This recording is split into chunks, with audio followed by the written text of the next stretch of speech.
in congratulating colleagues in NRM. And I want to be very careful, use the words of Honorable Guang for implementing their roadmap. That's the word he used. My concern, Madam Speaker, matters of welfare of members and their safety, even in our rules, a very serious matter. We have colleagues who were bruised in those elections. The Honorable Sechikubo was shot at, is here. The Honorable Aisa Agaba, I saw clips when she was being roughed up. The Prime Minister was slapped.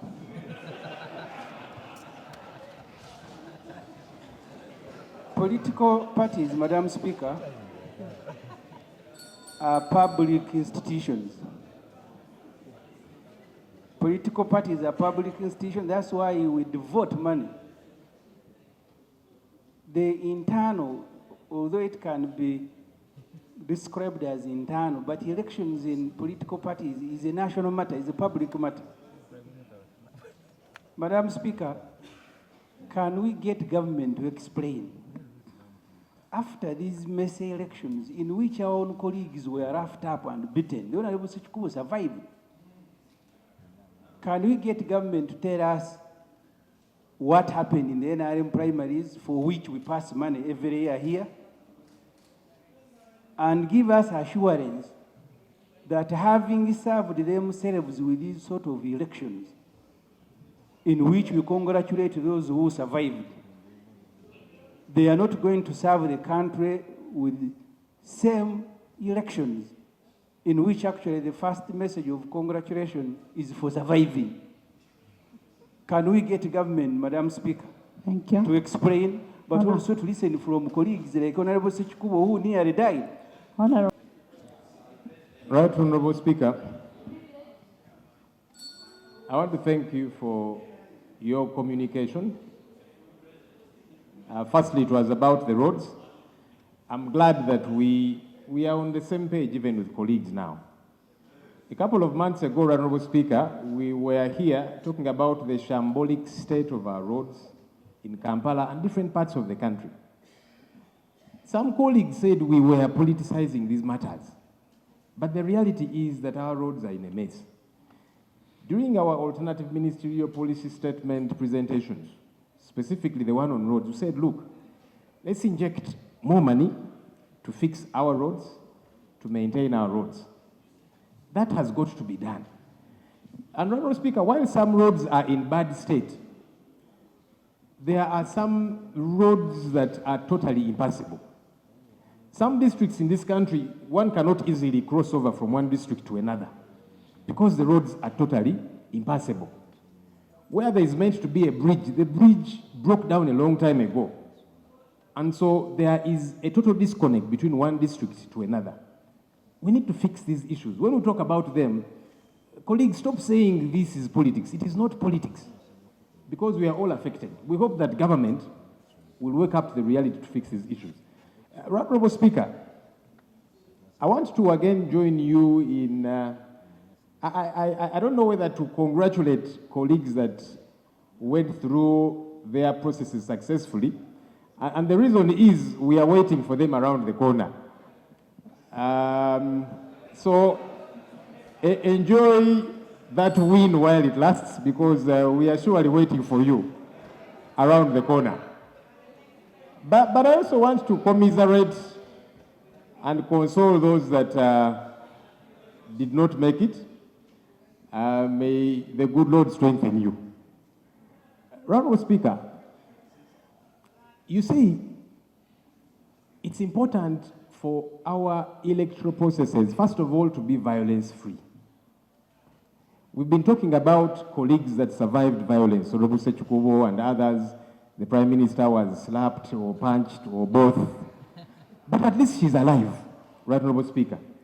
There are several people who died during these NRM primaries in various districts. And we are yet to see justice prevail. You know, many times people die, people are killed, and we easily move on. This has got to stop. And so for me, I condemn this. Even though those that died are NRM supporters, they are Ugandans.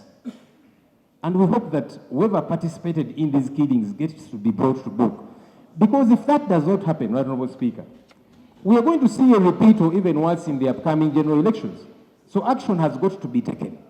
Because if that doesn't happen, those who killed, now that was just during the NRM primaries, at the grand scale, it's probably going to be worse. We have got to condemn this, and action has got to be taken. Honourable Speaker, we have said severally that it's important for our electoral processes, our democratic processes, to exude integrity. And some colleagues laugh at those issues and say, well, you opposition people, each time you talk about those things, because you're always losing. I saw powerful people, I saw ministers crying, saying I have been rigged out. These are things that we have always talked about. Of course, now it's happening in your home, but that's what happens nationally. We need to work towards electoral process integrity.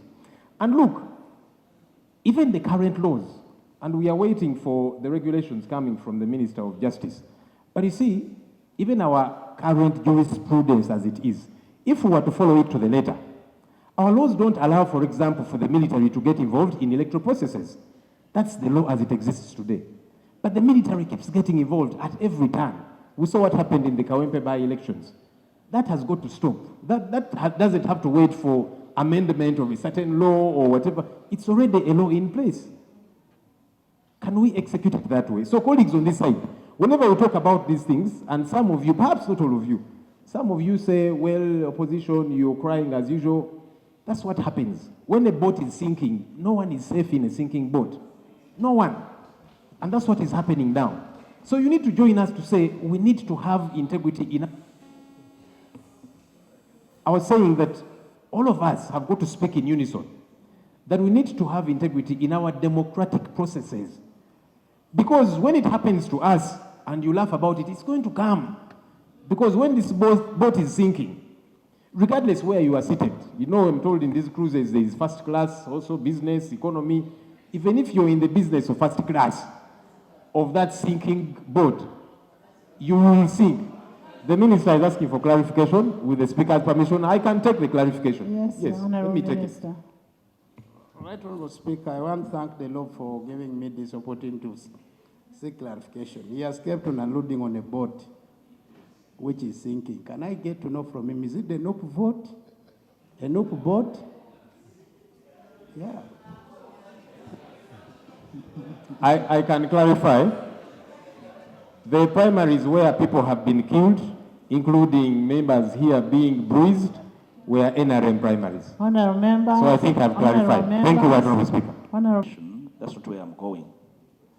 But because the Minister of Justice is in the House, and the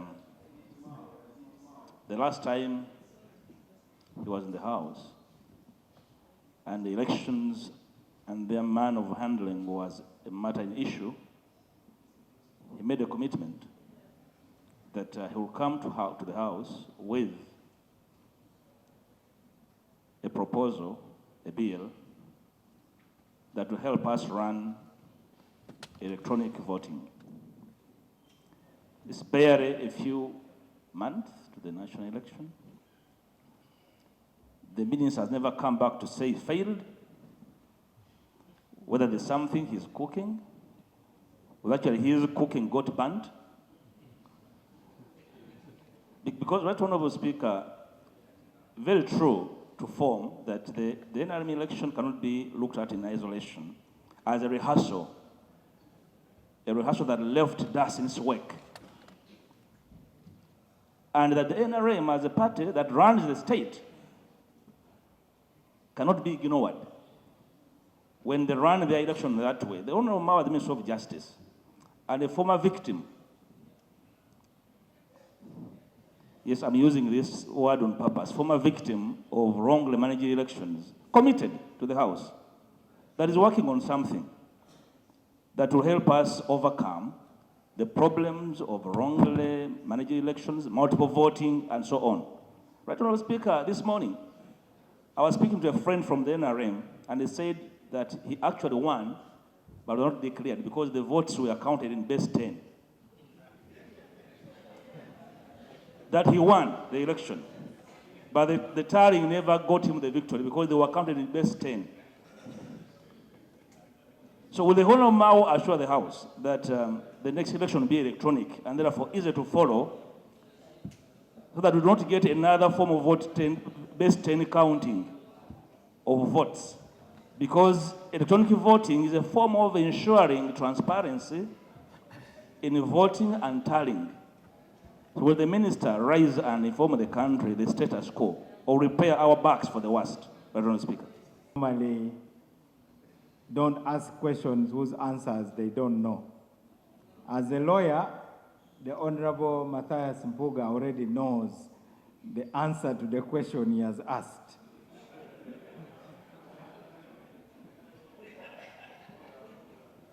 So, let me do this for record purposes. The policy of the government right now is to use biometric voter verification. And as I talk, procurement is going on to ensure that there are 2 machines for every polling station.